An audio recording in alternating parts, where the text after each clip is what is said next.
Hey, what's up guys? This is Prabpreet, and if you are a photographer and you've been posting pictures on Instagram, you might have noticed that your photos kind of get cropped in. So the tallest height ratio that you can use when you're posting a picture on Instagram is 4:5. That basically cuts the top and the bottom part of your image. And if you're anywhere like me, your photos basically have like an additional 10% at the top and the bottom.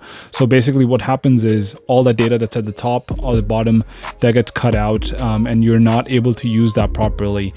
Sure, if you think of this ahead and you shoot like the way you would want to post on Instagram, that makes complete sense. But your cameras, your phones, when you take a portrait image, that's not what it's going to give you. It's going to give you a much larger image. It's not up to for the 4:5 scale, unless on iPhones, of course, you can change your settings and you can get like a 4:5. But again, if you choose to shoot the whole image and you want to show it, there's a quick little trick that I'm going to show you guys that you can fix really quickly and post your images, and trust me, no one's gonna know. And for this little tutorial, I'm going to be using Photoshop. It's a very easy process this way, and this process wouldn't actually work on every single photo, but you can use the skills to manipulate different images and whatnot. So just be mindful of that.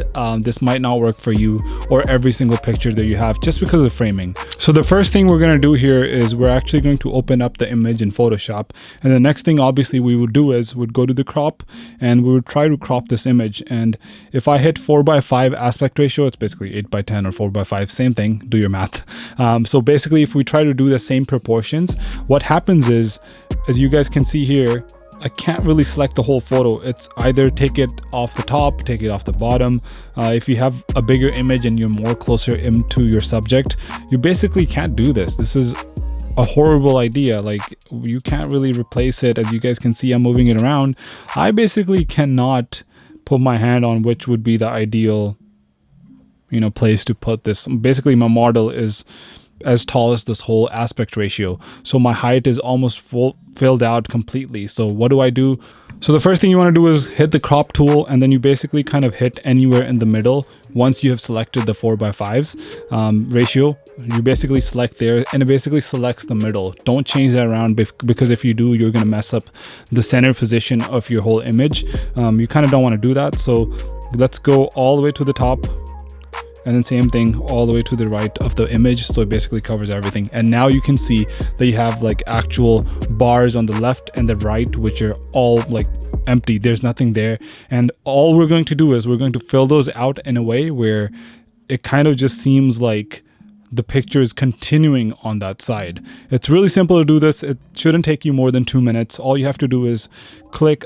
The way I go about it, I would click the magic wand here, basically select the left side and the right side.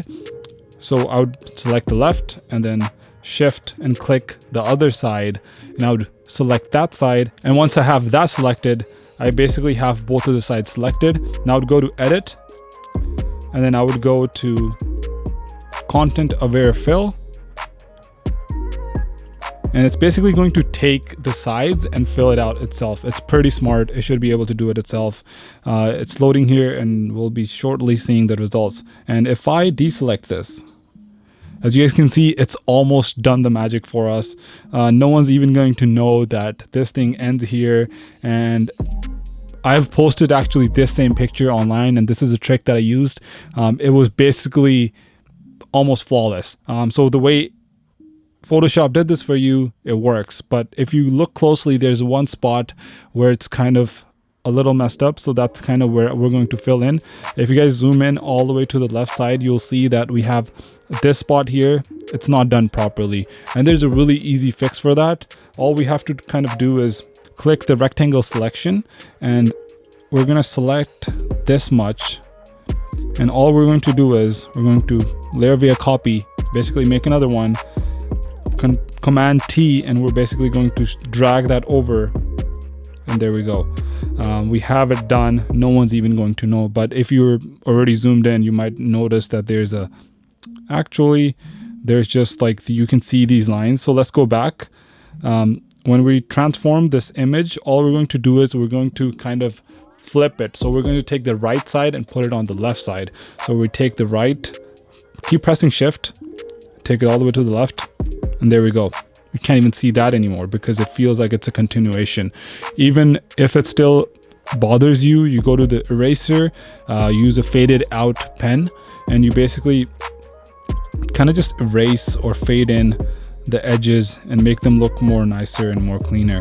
But I think that this exactly does the job. No one's gonna look in that deep, and now you have your whole image top to the bottom for your Instagram pictures.